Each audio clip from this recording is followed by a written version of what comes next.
banyak yang memperingatkan masyarakat harus lebih berhati-hati karena potensi bencana dan lain sebagainya yang tidak bisa dihindari. Itu pandangan panjenengan seperti apa yang? Jadi karena manusia hidup bermasyarakat, bergaul dan berkumpul, kita harus bersikukuh tetap menjaga negara Pancasila. Tapi Pancasila itu suatu ideologi dasar. Jadi bangunannya harus ada. Kalau bangunan udah harus jelas. Ini genteng, apa sirap, apa gelombang. Ini sokonya yang gurunya yang mana harus jelas ya. Oleh karena itu kita harus menengok sejarah perkembangan bangsa ini. Bangsa ini sejak tahun 74 itu sudah tidak pernah melaksanakan Pancasila dengan baik. Karena Pancasila itu ada pendampingnya. Pancasila itu kan dipidatokan Bung Karno di depan sidang Dukur di Cumbujo Sakai pada waktu tanggal 1 Juni 1945.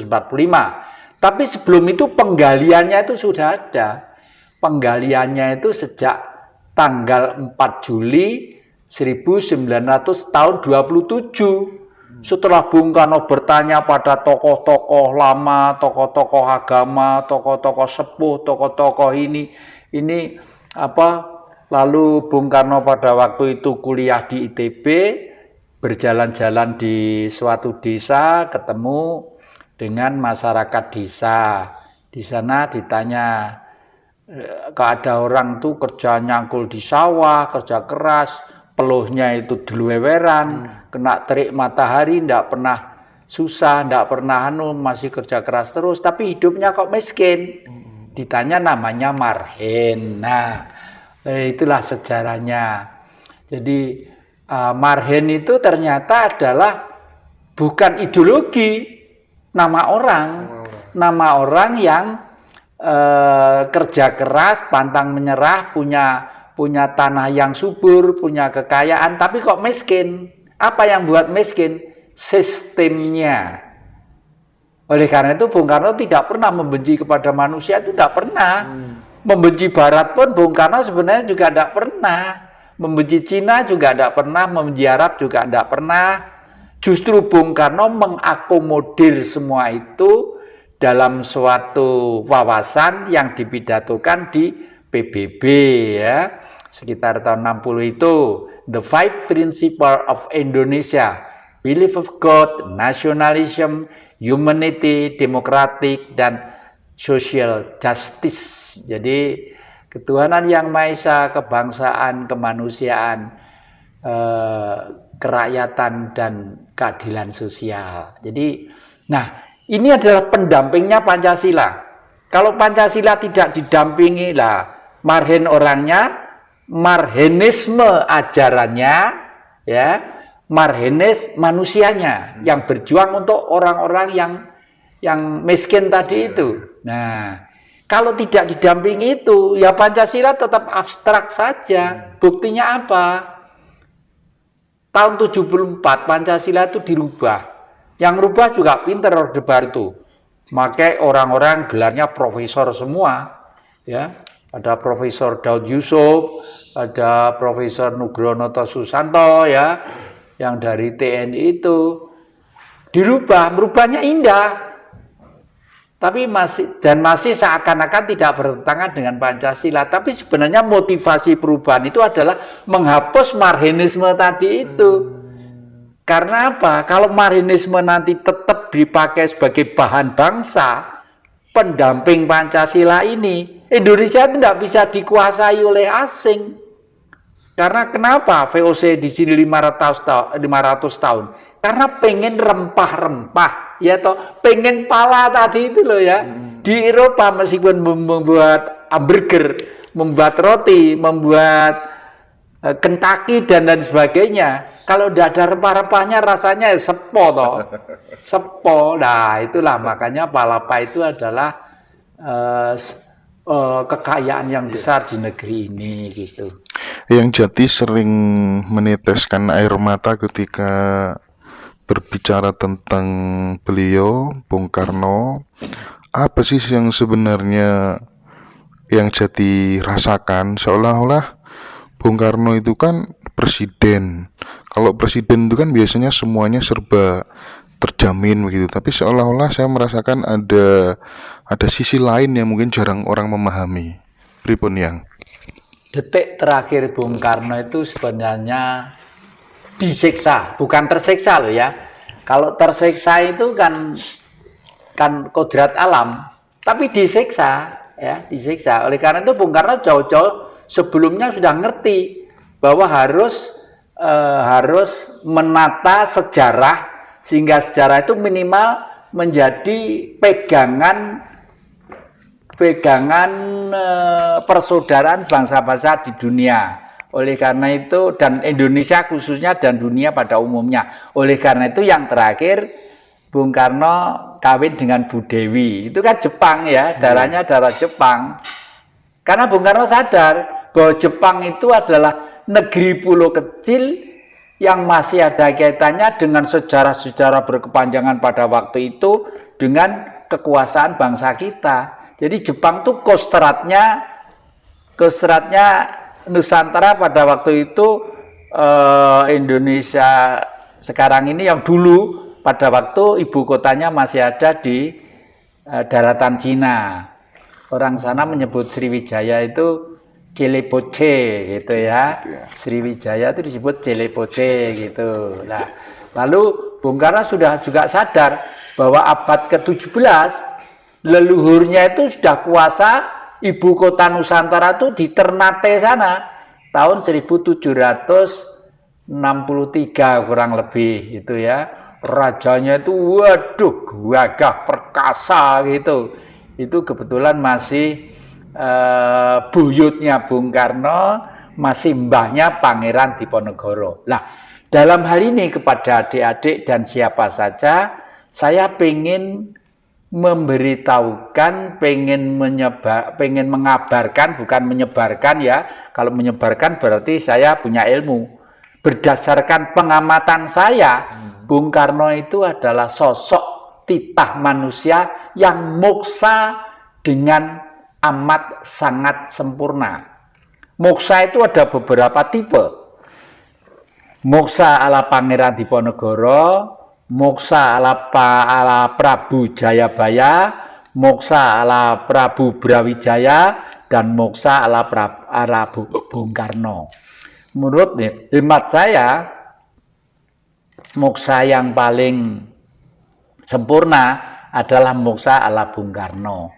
Loh, kenapa? Kok Bung Karno moksanya lebih tinggi dari Prabu Brawijaya dan Prabu Jayabaya? Ya beliau kan hidup pada abad itu ya. Prabu Brawijaya hidup abad 13, yang Jayabaya mungkin sekitar abad 7-8. Bung Karno abad 20 ya toh. Jadi moksanya sudah modern. Buktinya apa? Beliau bisa hidup sampai kapanpun hilang dengan raganya sekaligus. Jadi sudah berbadan sukma.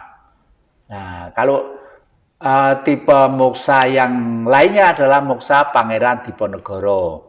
Pada waktu Pangeran Diponegoro berjuang melawan penjajahan sekitar tahun 1825 sampai dengan 1830, beliau merasa bahwa perjuangan melawan penjajah ini masih membutuhkan waktu yang panjang. Lalu beliau bergerak ke timur, mencari tempat di mana tempat itu bisa digunakan untuk masa-masa terakhir sekaligus mendirikan suatu padepokan. Kalau sekarang mungkin seperti pondok pesantren gitulah ya. Pondok itu tempat untuk mengajarkan. Santri itu dari kata-kata cantrik, artinya murid. Nah, beliau sebagai manusia sadar bahwa suatu saat akan mengalami kematian, itu sadar. Dikumpulkanlah cantrik-cantriknya itu. Ayo ngumpul sini, anak-anak ngumpul sini ya. Tapi sebelumnya, seminggu yang lalu sebelumnya gitu, beliau sudah membuat lubang sendiri. Kalau sekarang disebut makam lah ya, mau lubang sendiri, mungkin panjangnya sekitar 3 meter, lebarnya sekitar 1,5 meter gitu. Lah ya ngumpul sini ya. Ini gini ya, semua sudah ingat ya apa yang saya ajarkan. Bahwa negeri kita ini menurut zaman-zaman dulu adalah negara yang besar. Negara ini kita itu disebut surga ya. Jangan lupa ya ajaran-ajaran yang saya berikan. Dan semua kehidupan itu akan mengalami kepunahan. Pohon punah, binatang-binatang punah. Bahkan binatang-binatang itu semuanya hidupnya itu lebih mulia dari manusia. Coba kamu selama ini tahu di mana burung mati dengan sendirinya jatuh di tanah karena tua plok gitu, kan tidak mati. Mati-mati mungkin ditepil oleh anak-anak dan lain sebagainya atau dipanah gitu. Karena apa? Burung-burung itu mulai dari Banten sampai Alas Purwo kalau mati, meskipun burung prit, Garuda sampai yang besar-besar, terbang dulu ke puncak Gunung Lawu. Karena Gunung Lawu itu gunung suci, di sana itulah kepundan kawahnya sudah mati, makanya kalau kamu nanti naik ke sana akan banyak tahu tempat-tempat bekas-bekas belulang-belulang burung-burung itu. Jadi satu, yang kedua, kera. Kera itu jangan dianggap binatang jahat, enggak, binatang suci kera itu. Kera itu kalau temannya mati, dikubur bareng-bareng, dibuatkan lubang, dikubur, lalu setelah itu dia di pohon-pohon itu prihatin, ya berdoa, ya bunyinya berdoa ya bahasanya kera, mungkin begitu ya, tapi yang tahu kan Sang Maha, ya Sang Maha, tapi jelas dia itu prihatin loh. Jadi oleh karena itu zaman Ramayana sampai Mahabharata peranan Anoman Kethek Putih itu selalu ada. Artinya apa? Kera itu contohlah adalah binatang suci yang mengerti peradaban dan selalu setia kepada temannya, bahwa jasmani ini pinjaman bumi harus kembali ke tanah. Sehingga diharapkan rohnya kembali suci menyatu dengan sang matahari gitu. Okay. Menyikapi yang sampaikan tadi terkait dengan ikan-ikan pada pengen ke darat. Nah, kita yang di pantai utara, yang di pesisir pantai selatan, ada nggak yang saran, masukan supaya menjadi solusi supaya kita terhindar dari mara bahaya dan lain sebagainya? Ini solusi sementara ya. Toh nanti tetap merupakan babak penyisian. Ini umpama garu tuh garu wis wayahe liwat. Ya, tapi kita itu diberi kesempatan, diberi otak itu untuk berpikir. Paling tidak itu kita itu mudah-mudahan terhindar dari garu yang lewat tadi. Banyak yang mengistilahkan garu ya, yang ya. Garu ya, garu itu kan untuk membajak sawah itu ya, garu gitu. Iya. Dan garu itu fungsinya apa? Fungsinya adalah menghilangkan predator-predator yang nanti kalau ditanami padi jangan mengganggu padi itu. Lah padi itu adalah manusia gitu ya. Adalah manusia. Jadi garu ini arepe liwat le, hati-hati gitu lah. Biasanya kita satu, kurangi makan ya, kurangi tidur. Kenapa kok ngurangi makan? Wong manusia hidup butuh makan. Orang itu kalau saya wareg, saya ngelukru biasanya musine sitok turu ya, padahal justru orang lapar inilah yang biasanya tuh bisa adaptasi dengan alam ya, dengan alam. Raja Ternate dulu panglimanya ada dua, yang satu berbentuk gagak, burung gagak, yang satu anjing. Itu panglima perang itu. Dan beliau bisa misalnya kenapa kok gagak? Gagak itu diperintahkan, ayo musuh katanya mau masuk Indonesia, kamu terbang ke utara, nanti kasih tahu deh, terbang gagak terbang ke utara misalnya sampai Surabaya, itu lalu kembali, ini perahu-perahu musuh sudah sampai mau mendarat di Tanjung Priok misalnya sekarang ya, lalu gagak itu di sini mancik di baunya sebelah kiri sini, lalu BCI. Nah, yang tahu sang raja itu, karena leluhur kita itu sakti-sakti. Oh, sekarang sudah mau mendarat di Surabaya. Oh ya, sudah. Ya, terima kasih. Sudah kono wis. Kayak golek bojomu kono. Nyata itu yang nyata itu. Itu sekitar abad 17, Raja Ternate itu, ya. Lalu yang kedua anjing. Anjing punya tugas khusus. Kamu sini, gitu. Siap, Doro, kalau misalnya bisa ngomong gitu. Kamu coba kupingmu tempelkan di tanah, kamu kan bisa menangkap getaran jalannya tentara atau kuda. Coba kira-kira sampai di mana gitu lah. Lalu anjing itu ditempelkan telinganya di tanah. Lapor juga, gitu lah. Sang raja ngerti juga, sekarang sudah mau masuk Pandaan, gitu misalnya. Wah, sekarang sudah masuk Lawang, sudah dekat. Ayo tentara pasang tapal kuda, hadapi. Begitu dulu.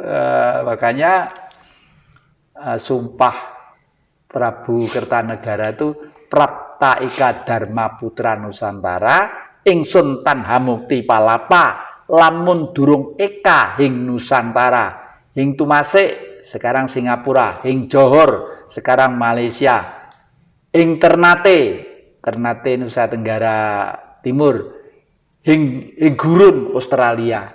Itu dulu semua wilayah kita. Malaysia dan Singapura itu dulu wilayah kita. Wilayah kita, Malaysia, Singapura dulu itu wilayah kita.